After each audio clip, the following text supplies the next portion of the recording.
What's going on, people? How you doing? TK Pryor coming at you, Mr. Finance here on the social media channels. And for the people who pay attention or have seen my video before, you know I talk about various subjects and then I try to give examples of said subject. So this is not venting, this is just relation to what I always talk about. You know, I had someone at work today in reference to a past situation last week. That person went to management and said that they're intimidated, they feel scared by a stance that I took towards a job. And the other person that's scared and feels intimidated basically feels that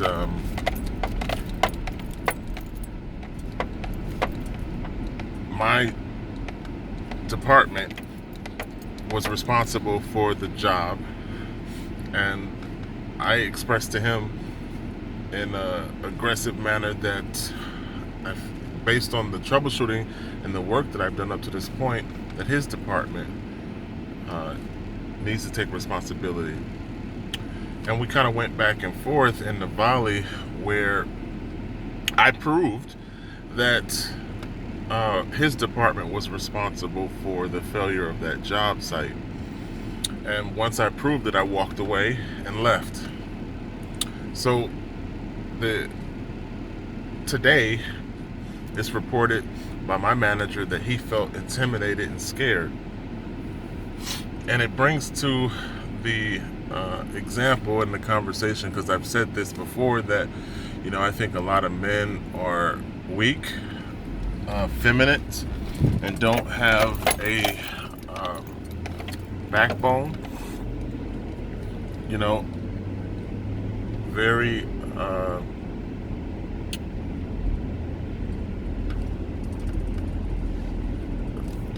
very soft. And this situation proves it, because men don't handle situations like men. And speaking to someone, even if you are in fear or intimidated, which I think it had a lot to do with race, but he would never admit that. But even if you are, then, you know, the way to handle it is to run to management and whine and cry. So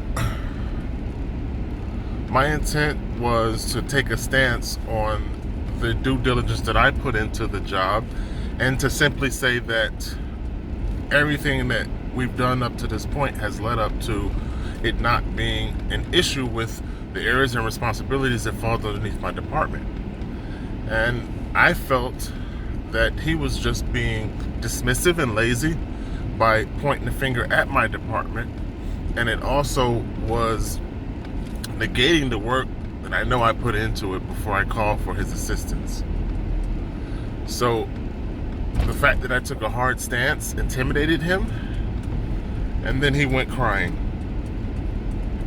But I find that a lot of people respond that way to someone who takes an aggressive stance. And I basically told him that I'm just passionate about my job, and that I believe that everything that was done points not towards my department but towards his.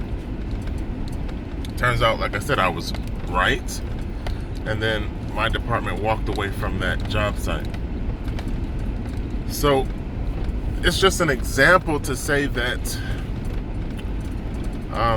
the way in which things have changed, the way in which people handle things, you always have someone projecting, okay, on you, and then you have to respond to that projection. Now, you can either deal with the drama that they dish out, you could basically bend over and get some Vaseline, because that person is arrogant in their desire, and pushing it out towards you is a way to say you don't deserve the ability to choose. You just have to deal with their royal shit that they're dishing out. And you can make that decision and say, okay, that's what I'm going to deal with, or you can take a stance. And I chose to take a stance, and I'm aggressively saying, no, I'm not going to deal with your shit. You're just being lazy, dismissive, and it's not going to be tolerated. Because if I would have went along with what he wanted, essentially, I could have said, okay, look, we'll keep working on it. When, it wasn't our department. The problem had nothing to do with the area and lane that I was basically hired to do. But the end result was, I said, you know what, I'm not going to talk to people, I'm not going to interact with people, because I don't want to deal with this anymore. People are so sensitive that no matter what you say, they take offense. And the way that they lash out at you, since they can't dish out the drama and you accept it, now they want to cry to management and say, oh, he hurt my feelings. Okay, fine. So I'm not going to speak, I'm not going to interact, and that's that.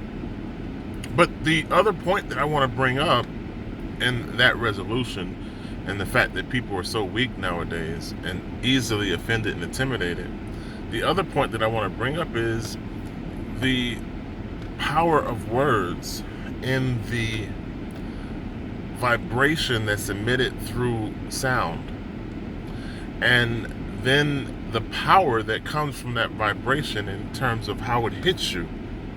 So when you think about what you believe and what you say, that utters power, and that power then enables. Okay, so if you think about the purpose of a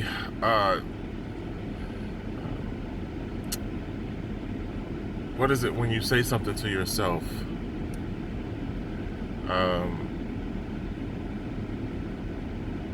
A mantra, right? If you think about the purpose of saying something positive to yourself, and you realize the vibrational energy that's transmitted through those words, then you begin to understand that sound is an expression, and that expression has a vibratory tone, and that vibratory tone has power, has energy,